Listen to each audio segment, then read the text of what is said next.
Miraculous. I'm familiar with your game. As soon as I saw these promotional images, I knew that these were all just dreams. I'm gonna be real, this is the best episode of the season so far. In fact, this is the best episode since... Revelation? It's been a good while since we got a new Miraculous episode, and it's caused discussions of the prospect of dying hype. I mean, Wednesday Season 2 was divided into two halves over a month, and a lot of people said that killed the hype of that show, and both halves came out in between this break. So, if you're gonna come back, it should definitely be with an episode this good. But don't worry, there's still stuff for me to make fun of. Luca, there are people who fake their deaths and don't run away that far. This episode begins with another flashback to Luca leaving for Brazil so Hawkmoth can't try to take advantage of him knowing who Ladybug and Chat Noir are. And as I write this, I realize that it's insane that Gabriel didn't do that anyway. Kid took a flight to Brazil with his rockstar father. If I was Monarch, he would have woken up that night to see me standing at the foot of his bed. Adrien doesn't want to let him leave his life behind, so he follows him to the airport to check if he really knows who Chat Noir is. He does. I absolutely love this joke I saw on Twitter, and it's even funnier that it's apparently kinda true. The economist in my head is watching this and wondering what the budget of this season is for them to have created models of the old designs and the new art style. Like, I remember the weirdness caused by this show not having a lot of models in previous seasons, like the whole joke about Adrien not having pajamas.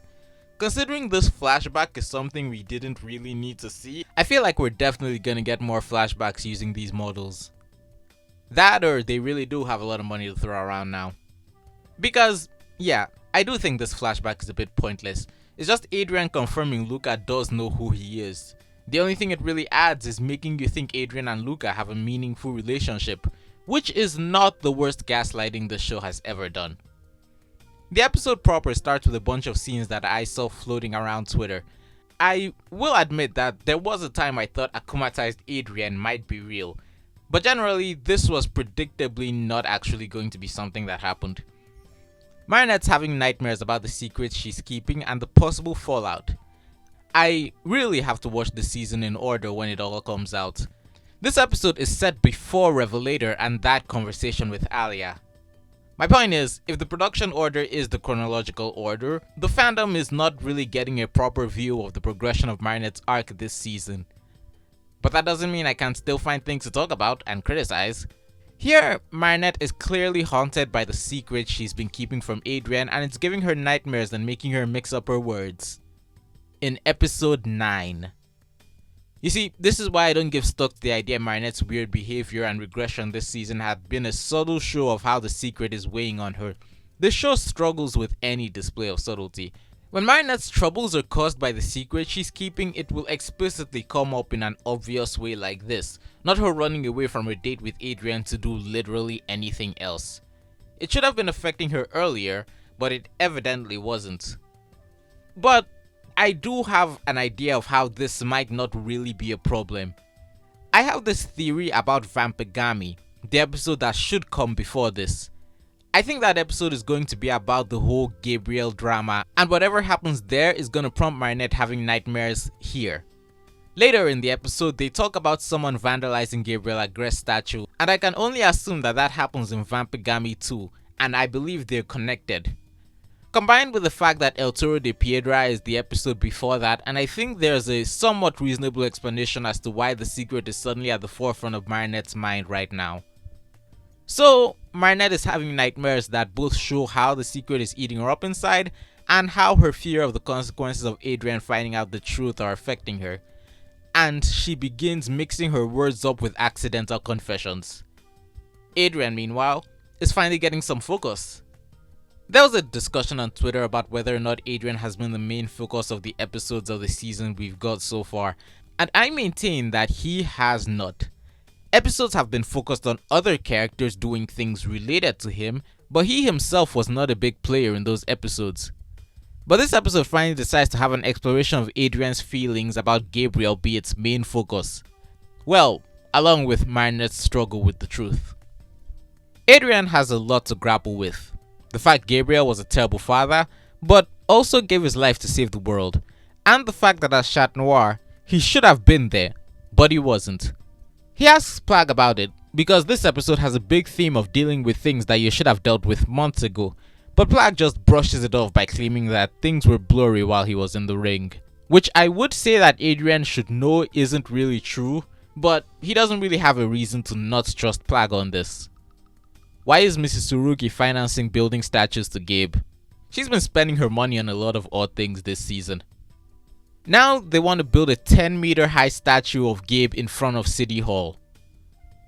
Okay, maybe I'm not that familiar with the metric system, but this seems a lot bigger than 10 meters to me. Did they build a whole model and completely get the scale wrong?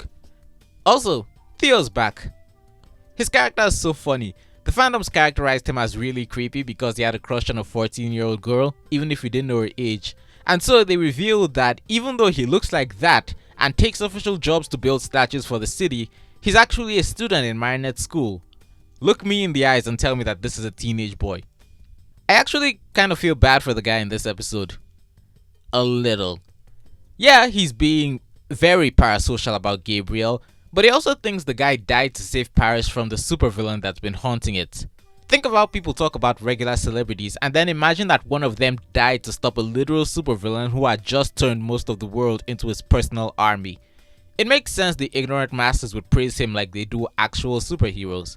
Frankly, the hero worship is just another aspect of the effect of Ladybug's lie. Doesn't make the way he talks about Gabe that much better though. I 100% believe he was like a mentor to me is just pure delusion. But it all does push Adrien over the edge because people praising his dad as a hero when he remembers him as a controlling, abusive statue is giving him infuriating cognitive dissonance. Let's talk Natalie. She comes off as pretty bad in this episode as she basically encourages Marinette to keep lying because they're in too deep. And yeah, a grown woman encouraging a teenager to keep lying when it's tearing her apart is not a good look. But it is removing the rose-colored glasses people have been wearing in relation to this character. Especially when part of her motivation is to avoid Adrien finding out that she was Mayura. Frankly, I think it's great.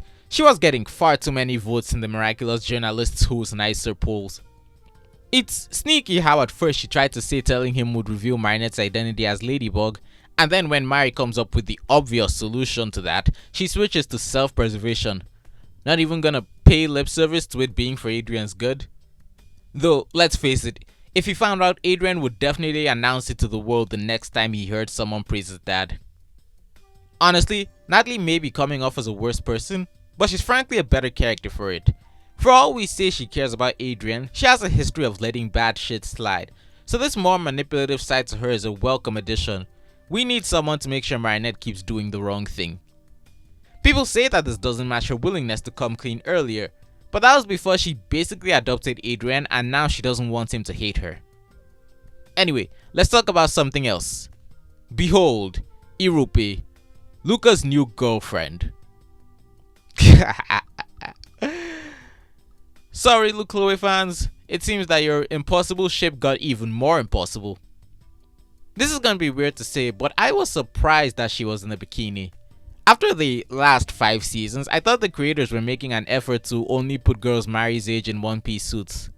Then I suspected she might be older, but then I remember that Luca was retconned into being Julika's twin and it'd be weird if she was notably older. It's just odd to see a consistent design habit get changed. Next you're gonna show me someone riding Mari's scooter without a helmet. Also, no belly button? But then we get hit with the twist. She's only Luca's pretend girlfriend. There may be hope for the Lucloe fans after all. Luckily, I don't pay enough attention to Miraculous Twitter for all of this to have been spoiled for me. I was genuinely shocked when Irupe showed up on screen during Mari's guitar lesson. That feels like it's gonna be plot relevant in the future. Okay, let's talk. This is the funniest thing ever. Luca is so distraught over the idea of having to watch Marinette and Adrien be together that he moved to Brazil. I thought Adrien having no ambition in life besides wanting to be in love with Marinette was sad, but Luca just blows him out of the water. What is this Asian girl doing to these white boys? You have a sister, and friends, and a life. It just occurred to me right now as I'm writing the script that Adrien is fully capable of cataclysming their secret identities out of Luca's head after Revelator. Anyway, Luca left everything behind because he didn't want to be jealous. Does he even like Marinette that much? I feel the urge to go rewatch his episodes because I think I missed how deeply in love he evidently was. When I made my video about Luca not having much of a character outside of being Marinette's love interest, I didn't think the show would validate me this hard. I'm so baffled by this that I almost didn't notice that the show is once again being good at world building. It makes sense for someone to leave Paris if they're emotionally vulnerable. Like, yeah, if Luca has a high chance of being akumatized, he should leave until he doesn't. That's why I think that they should just take Adrien out of the country if they want to tell him the truth about his dad. But, like, this is the first example of someone doing that? Really? And you know what? I see why some are liking this as Luca finally getting some flaws instead of just being Mr. Perfect Empath. It's just... Brazil? That's what's really killing me about this. Going all the way to Brazil. These kids do not do anything by half measures, I'll tell you that.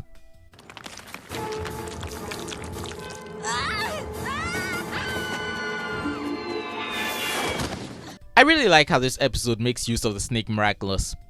Under normal circumstances, it's pretty much a get out of jail free card. But here, the time loop is used by the characters for experimentation.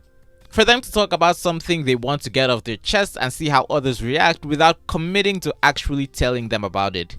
It's strange that the people they're talking to aren't actively questioning why they chose to activate the Miraculous at that moment, but in the grand scheme of the show, that feels like a minor critique. Why did Marinette let him take the Snake Miraculous to South America anyway? The flashback to the conversation starts with him saying he can't take the Miraculous because he's leaving, and then they never address it and he leaves with it. If he doesn't have a space potion to fly back when needed, he's useless. Surely Marinette has other people she can entrust it with. Her school's gotten an infusion of new characters that she should have equal reasons to trust as some of the people she actually gave Miraculous to. Give it to Totally Not Lila. Or wear it yourself. You know, when I was watching this episode, I was like, is no one on the beach to notice that Ladybug showed up? And it turns out that there was in fact someone there to notice it. Luca used the Snake Miraculous to confess his feelings and Marinette used it to vent. I'm reminded that this is most likely before her conversation with Alia. So she transforms into Snakebug and oh my god, it's so beautiful! Look at this design! The eyes, the eye on the collar, the pig accents, it's amazing! She's like the second most beautiful thing in this episode, right behind the sun, which looks fantastic. Where was I? Oh, right. Marinette uses this opportunity to try to vent. Nothing we didn't already know, but I can't lie, actually hearing her verbalize how much she loves Adrien hits. Not entirely for positive reasons. What she doesn't know is how much this information is going to affect Luca, who knows a lot more about Adrien than she does, and suddenly he's trying to figure out how to fix this. So he asks for her Miraculous? What? Why? Like, genuinely, why? What could he possibly accomplish with it? What does he know that we don't? Luca losing his cool was oddly refreshing, but his freak out just freaks her out. I've seen more than one person say that this scene gave them SA vibes, and I have no idea why. Maybe I just miss it because she could absolutely throw him to Argentina if she wanted. Please note, I'm not saying he wasn't wrong or being overly physical about it, but like, I found the way that Natalie was physical with Marinette earlier in the episode to be far more notable and concerning than this. And I think he only grabbed her arm because he became very aware that she could rewind time if he wasn't fast enough. Unfortunately, because he can't explain exactly what he wants to do, she comes to the conclusion that she shouldn't have told him anything and just resets time. Do you think she recognized that him saying he's in love with her is for something beyond just loving someone as a friend? Meanwhile, Adrien, in his infinite kindness, has decided to spare Paris of the eyesore that is a giant statue of his dad. Theo just thinks he's being an ungrateful son, not considering any possible reason Adrien might not want to look at a giant statue of his dead father. We are truly living in the Twilight Zone where Lila's arrival fills me with anticipation and excitement because just a few years ago the sight of her would have filled me with nothing but dread. Being a faceless, tempting mass is doing wonders for her. This is my new favorite akumatization, with Theo hammering away at nothing in frustration while she takes the form of his statue doing various famous poses. And using Gabriel's voice. How devious. Mr. Agreste as his villain name. Yeah, we might have to kill this guy. Well, at least it's not as big as the model, though I did look it up. City Hall in Paris is 50 meters tall. That thing is still huge. God, Adrien's life sucks. Imagine being a normal Parisian and seeing a statue of the dead Gabriel Agreste marching through the city yelling for his son. Adrien gets frozen in fear, but snaps out of it to save Natalie after she saves him, and then he fights Mr. Agreste. I can't believe Lila told Theo he can use the Miraculous to wish Gabriel back to life. What on earth is her game plan? Chat's not really at the top of his game without the emotional torment, and Theo is a bit unbeatable. You'd need to completely destroy the statue, which is fully capable of reforming, and even with Cataclysm, I don't think Adrien is capable of doing too much when he knows there's still a person in there. Let's be honest, this is less painful than things we've seen Gabe actually do to him. Mr. Agreste drops the top of a building on him, and because the plot requires him to lose his Miraculous, he suddenly isn't strong enough to get out and doesn't activate Cataclysm to keep it from being taken. I was horrified at the idea that he was about to be removed from the conflict again, but fortunately, what happened was even better than him fighting him as Chat Noir. Ladybug finally shows up, but while it's impressive that she can cut the statue in half, it's still fully capable of regenerating from that.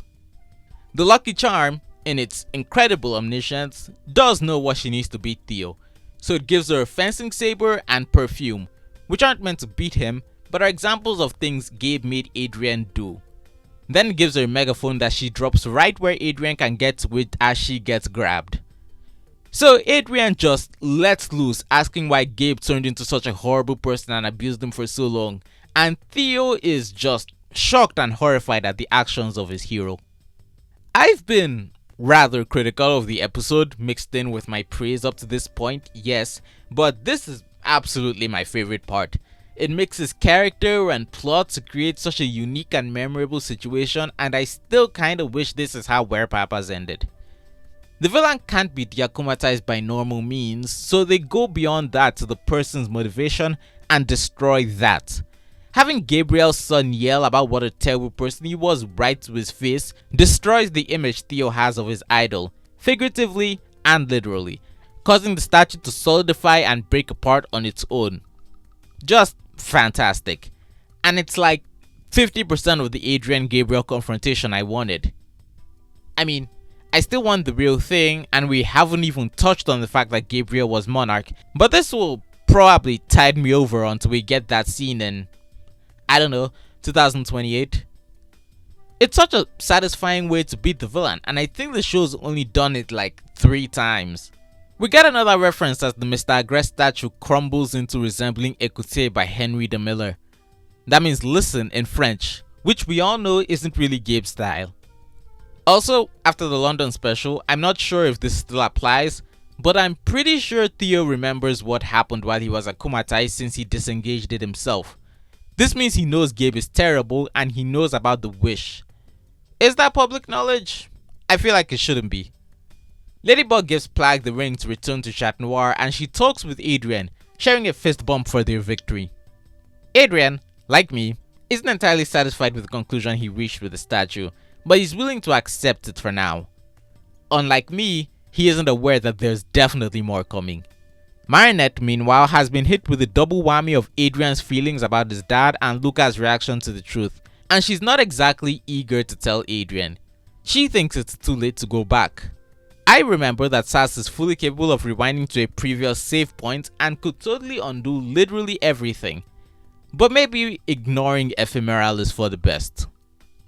Maybe I should make a video about why I hate that episode so much. And finally, the post-credit scene. Irupe saw Luca talking with Ladybug, and we learned that she has a Miraculous. Explains why she was wearing that necklace while swimming. Oh, the future plot points this could bring. I maintain that this is the best episode of the season so far. Did I have criticisms for it? Of course. But if you've seen my reviews of Witch, a show I love with the full force of childhood nostalgia, you know that I'm a very particular guy. I like the conflict and character drama so much that I was barely bothered by the fact that the villain didn't last long, which I am always complaining about. They just tied him into everything so well. Luca being in Brazil baffles me, but I still found things in it worth praising. I liked how the snake Miraculous was used here, but I hope they hold off on doing that again until at least next season. We don't need them relying on it as a crutch in writing. I don't know what it is about Pierre Doublier, but between this, the ruler, and Daddy Cop, I'm really liking what he's bringing to the writer's room. And yes, Thomas Astruc and Sebastian Thibodeau too. We can't forget that they also wrote this episode. Actually, while I'm shouting all the writers out, Melanie Duval and Fred Lenoir helped Astruc and Thibodeau plan this season. Flowers for all of you. Let's hope we can keep this up because the next episode comes out next week. What is this? A normal TV show? Shout out to my patrons and channel members, Skyman, Technopark, and Jarg Evolved. What did you think? Tell me in the comments below, and while you're at it, don't forget to hit the like button and subscribe for more content. Thank you, and good day.